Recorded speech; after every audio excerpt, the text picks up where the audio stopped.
Olá a todos. Hoje vamos conversar um pouquinho sobre o tratamento do linfoma difuso de grandes células B dentro daquela população que muitas vezes não é abordada dentro dos estudos clínicos, né? Então, aquele paciente idoso, aquele paciente muito idoso, acima dos 80 anos, o paciente que acaba tendo envolvimento do sistema nervoso central no momento do diagnóstico e mais raramente ainda a população de gestantes, que é uma população que não é incluída em estudo clínico e muitas vezes a gente se esquece de falar, mesmo quando a gente está falando de tratamento de primeira linha. Só né? coisa Então... fácil. Eu estou até com medo desse vídeo aqui. Acho que é pegadinha aqui. Então, Carol, queria que você pontuasse quais os cuidados que você toma no tratamento do paciente com difuso de grandes células B, até em primeira linha mesmo, no paciente idoso. Acho que o primeiro ponto aqui é a gente pontuar que a gente tem uma mudança de tratamento, né? Classicamente, quando a gente fala de estudo clínico, para os pacientes acima de 80 anos, que a gente reduz, esses pacientes vão melhor com uma redução de dose, então com R-mini-CHOP. Mas também a gente não pode esquecer que tem aquele grupo que, apesar de não ter os 80 anos, às vezes ele não tem o status performance para conseguir fazer de cara um R-CHOP. Então, acho que a gente tem que pensar um pouquinho e pesar a carga tumoral desse paciente. Então, em pacientes que não têm o status performance muito bom, tem uma alta carga tumoral, eu vejo um benefício muito grande da gente fazer, às vezes, uma pré-terapia, então, um debulking desses pacientes. Então, enfim, pode fazer um corticoide em dose alta por 5 dias, uma pré-fase, ou fazer uma ciclofosfamida com vincristina nesses pacientes, visando essa citorredução inicial. Em alguns casos também, algo que a gente costuma fazer bastante às vezes, iniciar o primeiro ciclo com uma dose reduzida, então, começar com R-mini-CHOP, esse paciente ganhou performance, foi muito bem e tudo mais. É uma coisa que a gente faz bastante, aí sim, aumentar, então fazer a dose full, voltar para o R-CHOP nesses pacientes. E eu vejo também um papel bem relevante, às vezes, de deixar uma profilaxia primária com granuloquine, pensando que muitas vezes esses pacientes têm uma incidência maior de neutropenia febril, que pode levar a atraso do ciclo, até um aumento mesmo, né, de intercorrências. Então, para esse grupo de pacientes, eu particularmente gosto também de fazer o granuloquine como uma profilaxia primária. Isso. Eu acho super importante falar, você falou, é engraçado que as preocupações mudam um pouco, né? Hoje, neutropenia febril, você faz profilaxia primária, faz um bom suporte, não é tão preocupante assim. Mas tem uma coisa no idoso que me preocupa bastante, que são os efeitos colaterais da vincristina. Tá? Então, assim, se precisar tirar alguma droga, tirem a vincristina. Por quê? Neuropatia periférica aumenta o risco de queda, que nessa população é um problema, né? Você já está dando corticoide, já tem sarcopenia. Esse paciente começa a perder sensibilidade. Risco de queda maior, uma queda num paciente pode ser catastrófica num paciente idoso. E constipação. Né? Então, a gente se atende muito pouco à constipação. Mas constipação é um efeito muito ruim para o paciente idoso em tratamento para linfoma. Aumenta o risco de translocação bacteriana e quadros de neutropenia febril, choque relacionado a bacteremia por gram-negativo, ao ponto de que, por exemplo, se você pega a descrição inicial do EPOC, que era um estudo que iria até 65 anos de idade, a recomendação é que o paciente tem que ir no banheiro uma vez por dia. E se ele não for, ele tem que receber laxativo de horário até ele ir uma vez por dia. Né? A grande parte das vezes que eu tive complicação em pacientes mais idosos, seja com EPOC, com R-CHOP, eu vou falar que uns 80% tinham a ver com efeitos colaterais da vincristina. Então, às vezes, é o que você falou, né? As nossas decisões são dinâmicas. Né? Você começou com uma dose menor.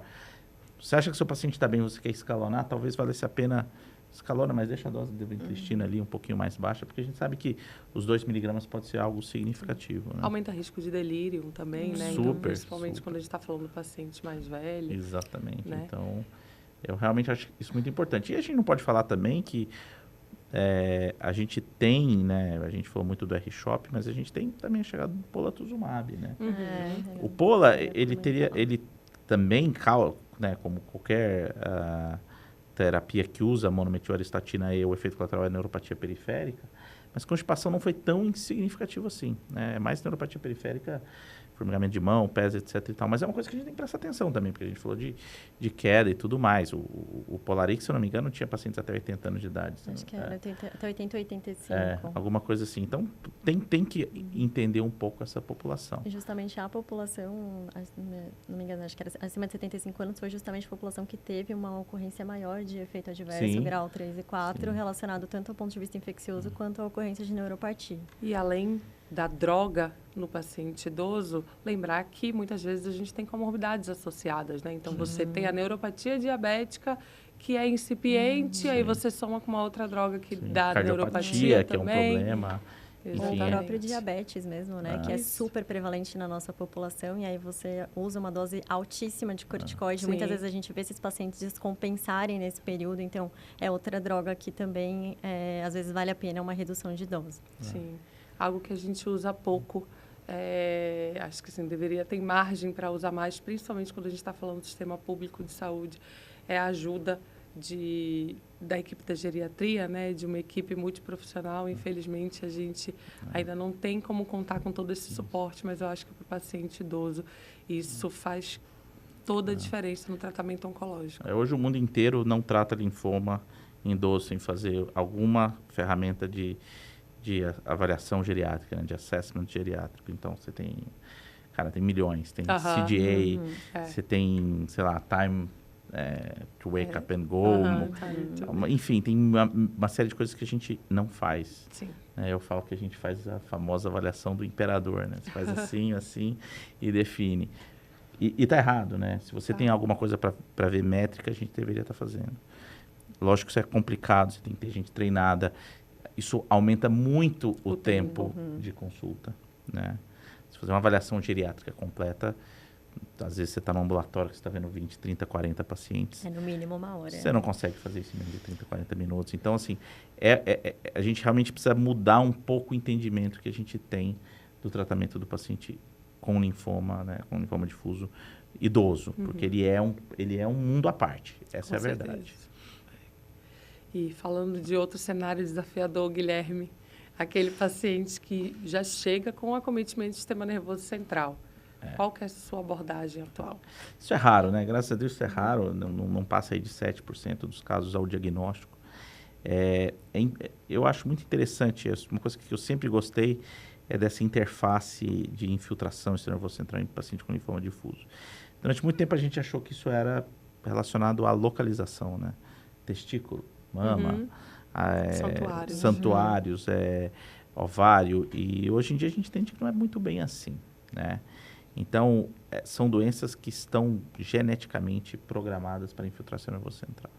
Grande parte deles vão ser ABC, né? E com uma chance grande de mutações, né, daquele subtipo MCD, MID88, CD79B.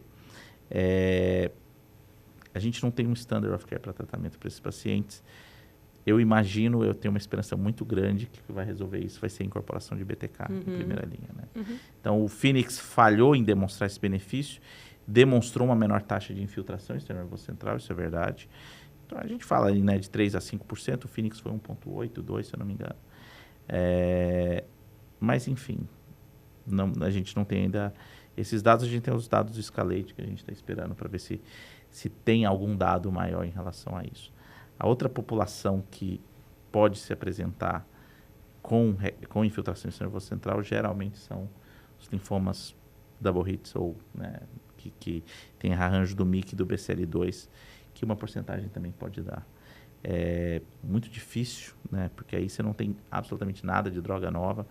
A ideia seria fazer esquemas intensificados. Se é um paciente muito, muito bem, eu provavelmente iria para um Codox-Emivac, né? Se não, eu provavelmente faria um EPOC com metotrexato no paciente intermediário. Mas muitas das vezes, se é um paciente mais idoso, você vai ficar muito na mão de R-CHOP com intratecal. E aqui não é profilático, né? A gente está falando do paciente já infiltrado. E aí eu acho que a gente tem que adequar um pouco as nossas expectativas em relação a esse paciente. Esse não é o paciente que a gente vai curar 75% dos casos. Tá? Esse é um paciente que a gente vai curar uma taxa muito abaixo disso, né? O que sobra de dúvida, talvez, e eu sou a favor, consolidar ou não com transplante autólogo depois dos pacientes elegíveis. Mas isso, gente, ainda é assim, são dados muito mais intuitivos do que demonstrados na prática. É possível você ter uma história natural tão bem conhecida de uma população que corresponde a 5% dos difusos.